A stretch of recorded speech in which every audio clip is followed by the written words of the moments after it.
France के सदर Emmanuel Macron Hindustan के 3 रोज़ा दौरे पर हैं।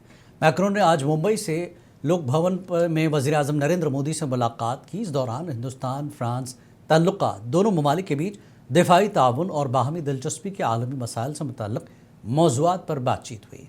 बाद में मैक्रोन ने मुंबई में 26/11 दहशतगर्द हमलों के शहीदों को खराज अक़ीदत भी पेश किया।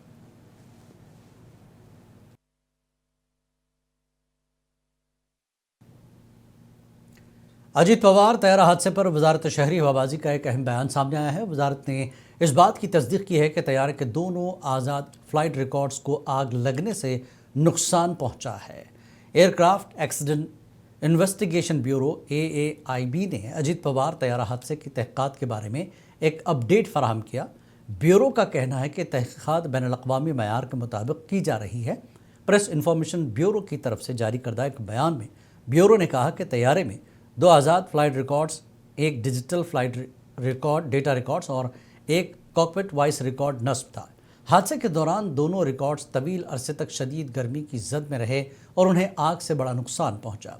नुकसान के बावजूद AAIB ने तस्दीक की है कि DFDR का डेटा ब्यूरो की फ़्लाइट रिकॉर्ड लेबॉर्ट्री में कामयाबी के साथ डाउनलोड कर लिया गया है, जबकि कॉकपिट वॉइस रिकॉर्ड फ़िलहाल तफसीली तकनीकी जांच से गुजर रहा है।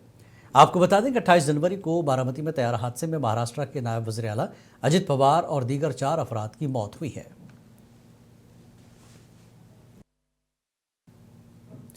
शिवसेना UBT के रुकने पार्लियामेंट संजय राउत ने बारामती में हुए फ़ज़ाई हादसे और अजित पवार की मौत पर कई सवाल उठाए हैं। उन्होंने कहा कि अगर रोहित पवार ने किसी साजिश के इम्कान पर सवाल उठाया है तो ये मामला संजीदा है। संजय राउत ने जोर दिया कि इस हादसे में अजित पवार की हलाकत के बाद हर पहलू की मुकम्मल जांच जरूरी है ताकि हक़ाइक़ सामने आ सके। बात ऐसी है कि रोहित पवार उस फैमिली के महत्वपूर्ण सदस्य है। वो विधानसभा के मेंबर है, उनको ज्यादा समझ है टेक्निकल बातों में, वो रिसर्च भी अच्छा कर लेते हैं। अगर उनके परिवार के मन में कुछ शंकाएं है तो उनको पूरा अधिकार, और सरकार जो जांच कर रही है उनके ऊपर अगर परिवार का विश्वास नहीं है तो अलग से जांच प्राइवेट एजेंसी से कर सकते हैं। जिस तरह से रहस्यमय तथ्य सामने आ रहे हैं अजीत पवार जी के एक्सीडेंट के बारे में, वो बहुत गंभीर बातें हैं। जैसे ब्लैक बॉक्स जल गया, इतिहास में इतने अपघात मैंने देखे पूरे विश्व में, वो एक्सीडेंट या साजिश कैसे हुई ये ब्लैक बॉक्स बताता है। ब्लैक बॉक्स में जो रिकॉर्डिंग होती है, और ब्लैक बॉक्स कभी जला है ऐसा मुझे मालूम नहीं। 20-20 साल के बाद भी ब्लैक बॉक्स मिले हैं एक्सीडेंट के, 20 साल 50 साल के बाद भी ब्लैक बॉक्स मिले।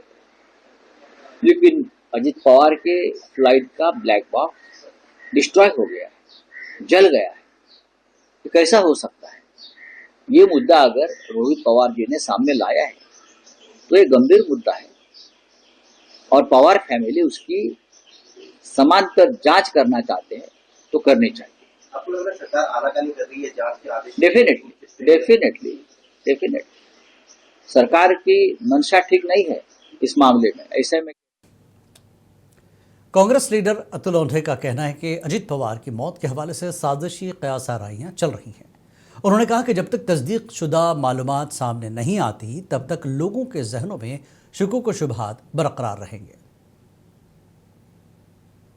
देखिए, कल आपके माध्यम से ही ऐसी एक इन्फॉर्मेशन हम तक आई थी कि ब्लैक बॉक्स जिस एयरक्राफ्ट से अजीत दादा ट्रैवल कर रहे थे और उनका मृत्यु हो गया उसमें, वो कॉन्स्पिरेसी लगती थी है, और जब तक सही इन्फॉर्मेशन नहीं आती तब तक लगती रहेगी। क्योंकि ब्लैक बॉक्स जल गया ऐसा कहना, और ब्लैक बॉक्स के संदर्भ में जो जानकारी सामने आई है, जो हमने हासिल की है, जो पब्लिक डोमेन में सबको उपलब्ध है, जो मॉडर्न स्टैंडर्ड्स है, नए स्टैंडर्ड्स जो आए उसमें यूरो के ED-112, FAA TSO-C123-TSO-C124 ये रिलेटेड स्पेसिफिकेशन जो है, ये हाई इंटेंसिटी फायर में भी कितना टेम्परेचर अगर 1100 डिग्री सेंटीग्रेड तक अगर टेम्परेचर जाता है तब भी वो 60 मिनट तक होना चाहिए, 1 घंटे तक होना चाहिए ये टेम्परेचर में। तभी वो जल सकता है, ऐसी इंफॉर्मेशन आई है। इसकी वजह यह है कि इसका आउटर शेल जो है वो टाइटेनियम या स्टेनलेस स्टील का बना होता है। थिक टेम्परेचर इंसुलेशन लगा होता है उसमें, कितना यानी बड़ा हाई टेम्परेचर में भी जो थिक इंसुलेशन होता है, थिक टेम्परेचर इंसुलेशन, वो ड्राई सिलिका बेस्ड मटेरियल का होता है, जो 1 इंच ऑब्लिक 2.5 सेंटीमीटर थिक इतना होता है।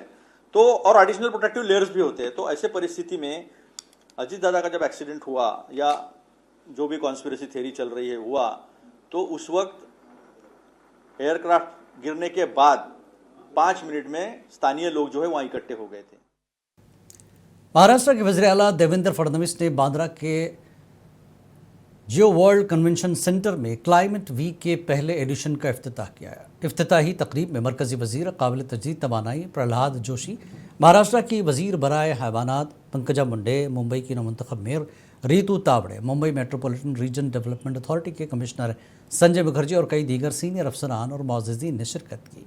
17 से 19 फरवरी तक मुनक्किद हो रहे मुंबई क्लाइमेट वीक का मकसद मुंबई को ग्लोबल साउथ के लिए एक अहम आबो हवा की क़यादत के मरकज़ के तौर पर उभारना है।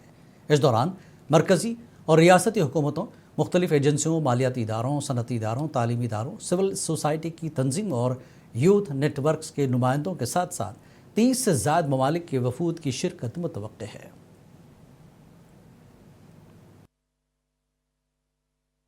On fully harvested crops in rural Maharashtra, it is immense pain and suffering that the entire farming community has to go through. In a dense coastal megacity like Mumbai, the financial nerve center of India, climate change is today's governance challenge. That is why Mumbai Climate Week is necessary. Friends, under the leadership of Honorable Prime Minister Shri Narendra Modi ji, India has demonstrated that economic growth and climate responsibility can advance together. India has crossed over 260 gigawatts of renewable energy capacity, one of the fastest clean energy expansions globally. Just few days ago, it has been reported that India added additional 55 gigawatts to its 552 gigawatt installed capacity in just 1 year, the fastest ever, and this has been led by 75% renewable sources, and I am proud to say most of this has come from the state. मरकज़ी वज़ीर प्रहलाद जोशी ने कहा कि Mumbai climate week ये ज़ाहिर करने का एक बेहतरीन प्लेटफॉर्म है कि हिंदुस्तान, महाराष्ट्र और मुंबई में इस शोबे में क्या कर रहे हैं। उन्होंने कहा कि मुंबई में न सिर्फ तवानाई इस्तेमाल करने बल्कि इसे पैदा करने की भरपूर सलाहियत है। Energy, wonderful work has been done, and this climate week of Mumbai, it can showcase what India is doing, what Maharashtra is doing, what Mumbai is doing. So by that, having the one of the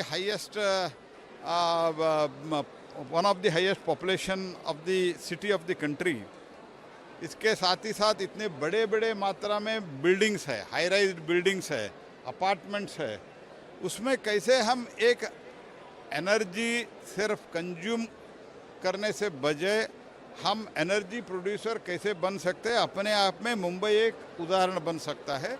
उस दिशा में आगे बढ़ रहे हैं और Mumbai climate week, I think that will not only showcase, it will also bring the people's movement in this energy sector.